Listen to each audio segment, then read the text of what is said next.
when that plane finally landed was kiss the ground. Hello, my name is Kirk Borger, and I am the director here at the Riverview Public Library.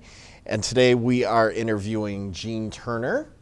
He is a U.S. Navy veteran from World War II. His service years were from 1944 to 1946, and he is a longtime Riverview resident, having lived in Riverview since 1971. So thank you for coming in today, Gene. Okay. Where and when were you born? I was born in Munson, Pennsylvania in 1926. Could you tell everybody where Munson, Pennsylvania is? Right in Center State near Altoona. What were your parents' occupations, and how many siblings did you have? I have, there's 11 of us. 2 of them died when they were of diphtheria. So there was really 9 of us that lived. And my dad was a coal miner, a lumberer, and a farmer, all at the same time. And your mother was taking care of all the children, I'm Yeah. guessing. Yeah, she was a homemaker. Where did you fall? Were you the second oldest? Were you Next to the youngest. You were second youngest. What high school did you attend? Morris Township High School in Morrisdale, Pennsylvania, What year did you graduate? 1944. What were you doing before you entered the military? Were you in school? High school, yeah. As soon as I got out of high school, I went into service practically. Did you enlist or were you drafted? You couldn't enlist at that time because the war was on and everybody had to be drafted, so I volunteered. And I volunteered for the Navy and I went right away. I would not have went if probably 6 months later if I had volunteered. Why did you volunteer for the Navy? I tried to get in an aviation cadet, and I failed because of astigmatism in my left eye. So I decided I didn't want to crawl in the mud in the Army, so I volunteered for the Navy. Now, I ask this of anybody who's been in the Navy or the Marines. I always ask them if they could swim before they went into the Navy or Marine. You couldn't swim? Did they teach you to swim? Somewhat, a little bit, but not very much. Can you swim now? Well, I can swim the same amount today as I could then. That wasn't very much. Which was how far? Well, I could swim across the swimming pool. Were any of your family members in the military before, during, or after your service? Yeah, I had a brother who was in the Army. He was older than me. He went in 1941. He went through the whole thing. He went through all 4 years. Yeah, and he started in North Africa, went to Sicily, to Italy, to France, to Germany. Where was your basic training? Great Lakes Naval Training Center, Waukegan, Illinois, which is near Chicago. I get that out for you. What did you learn in basic training? How to shine floors. That's it? Did you learn anything else? Yeah, we learned how to. We operated some guns and things like that, but I didn't have any use for that after I went aboard ship. Well, growing up in rural Pennsylvania, I'm imagining you were already familiar with guns and that kind of thing. Oh yeah, I used to go rabbit hunting when I was 12, 15 years old. Did you have any specialized training? No. No. I was aboard ship when I went in as striking, striking for an electrician. That's what they call it in the Navy, you're striking. What does that mean? That means you're trying to be an electrician, you're learning the trade. Oh. After your basic training in Chicago, where did you go? Well, like I said, my dad, I went on leave for 10 days after basic training, and I went back to Pennsylvania. And my dad was very sick. He was operated on, and they found he had cancer of the liver. So I got 10 days extension of my leave. When I went back to Great Lakes, I was assigned to another group, and I was sent to California. And then from there I was drafted to go aboard the Kidd. USS Kidd, and that was January 1945. that was a destroyer, correct? Yes. That was this out of San Francisco or San Diego? It was at Vallejo, which was north of San Francisco. Had you ever been outside of your state before that? No. You hadn't traveled anywhere? Was it the first time seeing the ocean? Oh, yeah. Well, the first time I saw Great Lakes. A big body of water, and then you went to the ocean, Yeah. which was even a bigger body of water. What would describe what a destroyer would do? Or how was USS Kidd used as a destroyer? Well, it was in repair when I was boarded. And we went on a breakdown cruise, and that was the first time I ever went on the ocean. And then we went to Hawaii, and ended up being on picket duty for aircraft carriers. And What does it mean, picket duty? Can you describe you that use for us? our radar to pick up enemy planes coming in and notify the aircraft would go out and try to shoot them down. So you left Hawaii, and then where did you go from there? Hawaii, we went to the Caroline Islands, Ulithi Atoll, and then from Ulithi Atoll, we went to Hawaii, or to Okinawa. And the United States invaded Okinawa Easter Sunday, 1945. And Right. As I remember, at the naval battle of Okinawa, there were a lot of kamikazes. Did you see any of those? yeah, one hit our ship. Oh, one hit your ship. Could you tell us about that? Well, we were, like I say, we were watching for mines as the ships were going in, and then we got attacked by this aircraft and tried to shoot it down, and they didn't do it, so it hit, and the forward fire room killed all the guys in the forward fire room, and it went through the ship, and a 500-ton bomb exploded outside the ship.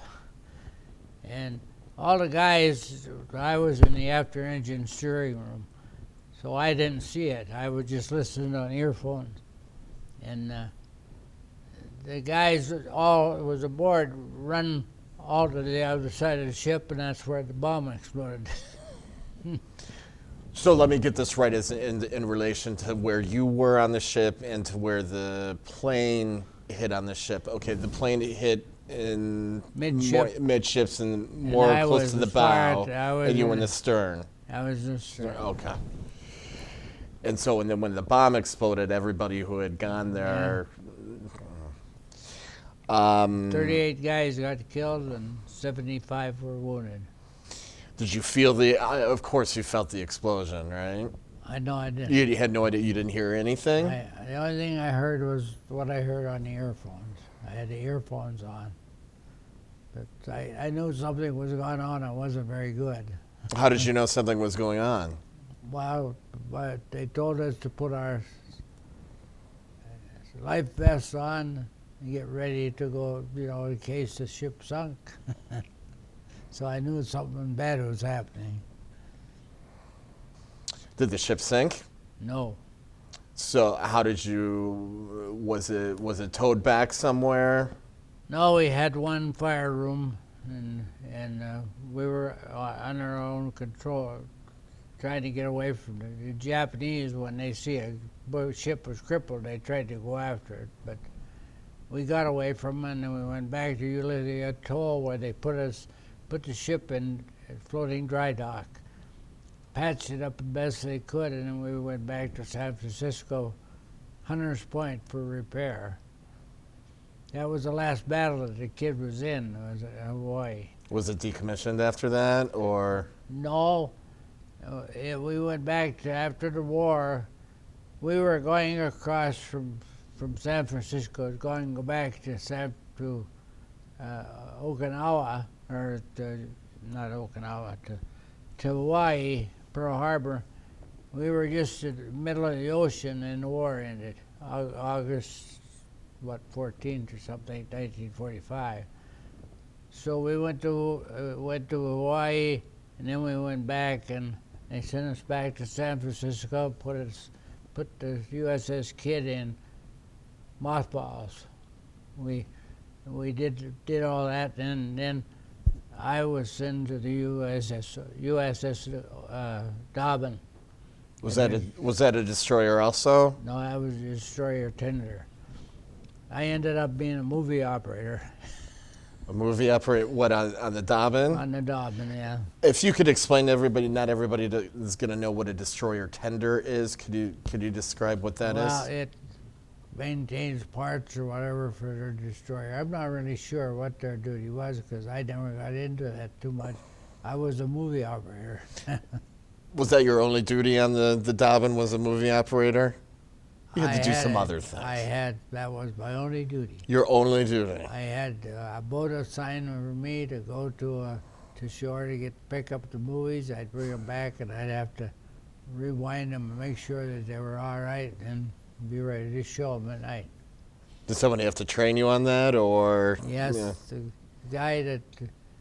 the guy that trained me was going to go on leave. He was from St. Louis.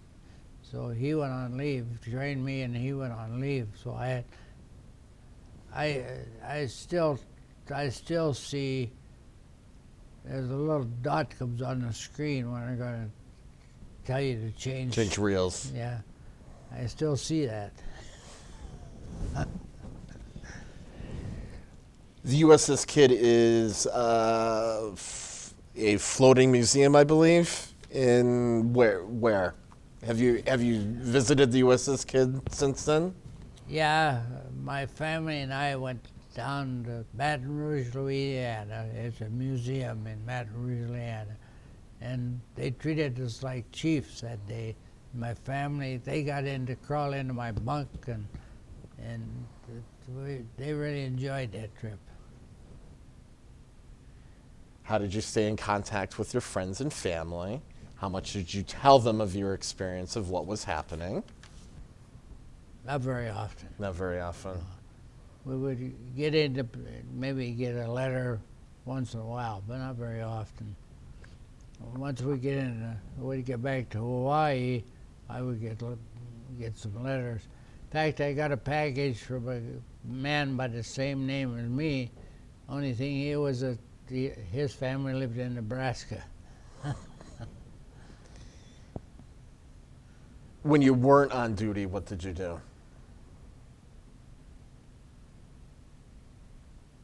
Mess around. We would make our own. We were far. The galley was where the cooks were. We got good with them, and we would make our own hamburgers and cook our own meal when we were on duty. And off duty too. We'd go and you had to. We went in and we stole a cherry pie out of the kitchen. Well, you open the door, the light comes on, so you couldn't leave the door open very long because the captain Attract attention, yeah. Right? But we got that cherry pie anyhow. Was it good? Oh yeah. I hope so. Did you ever get any shore? It sounds like you went back to Hawaii a few times. So was that the only time you got shore leave? Was when you went into Hawaii? I got shore leave in Hawaii. In fact, I went swimming at Waikiki Beach, and it was an experience. I mean, I was just a kid. I didn't really. I know it'd be now. I try to go around and see things, but you don't even think about that. I was just a kid, and I went swimming. I pretty near drowned in Waikiki Beach. I got one of these floaters, and I didn't realize that the wind was blowing and it took me out into the deeper water. And you couldn't swim very well, remember? Yeah.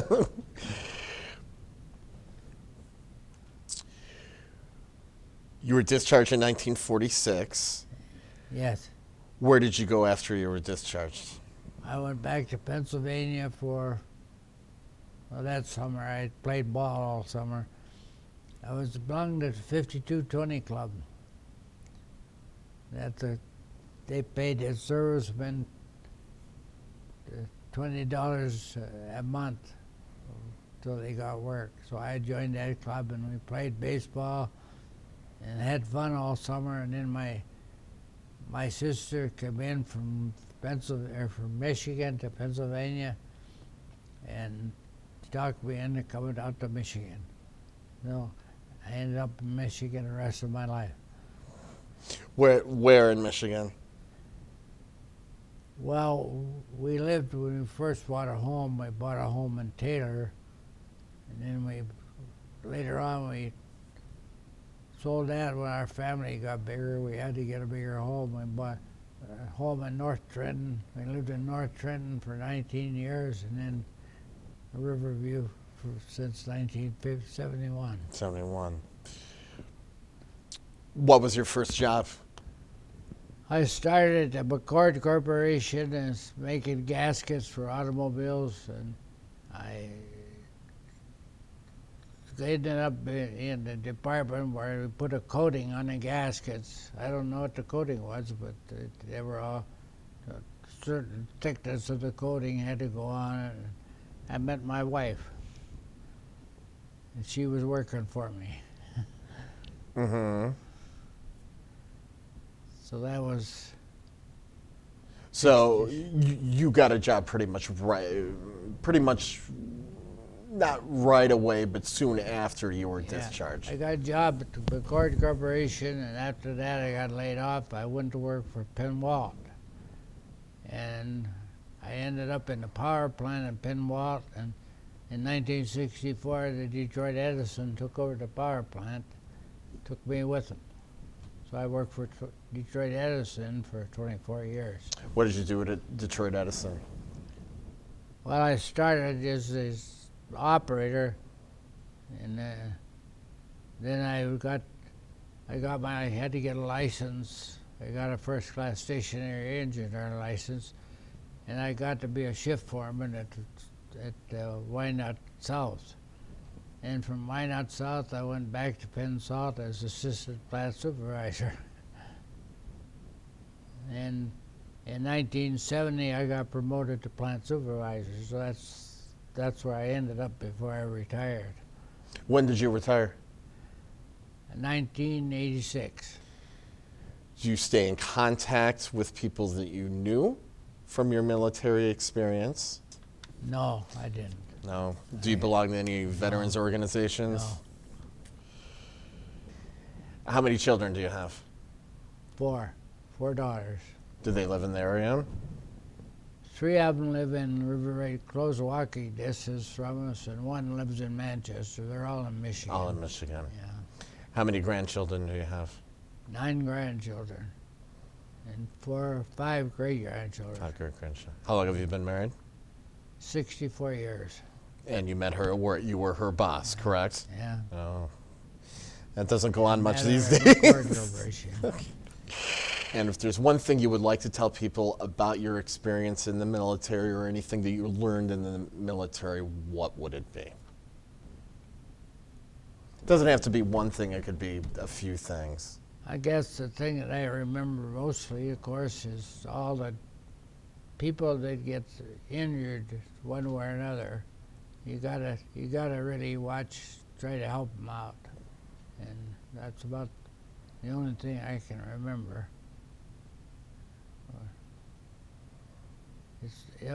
I had a very dull life. You did? Yeah. Why do you say that? I mean, I'm not a real exciting person. I don't drink, and so I don't get around that much. We belonged to the Riverview United Methodist Church. When did we join? 1954.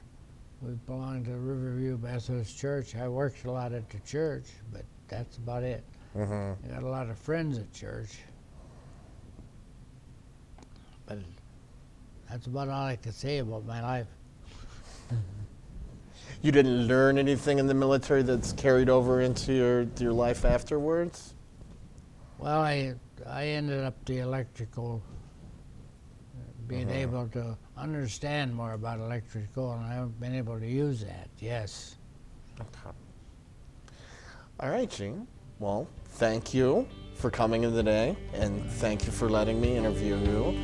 And thank you for your service to our country. It was very nice to meet you.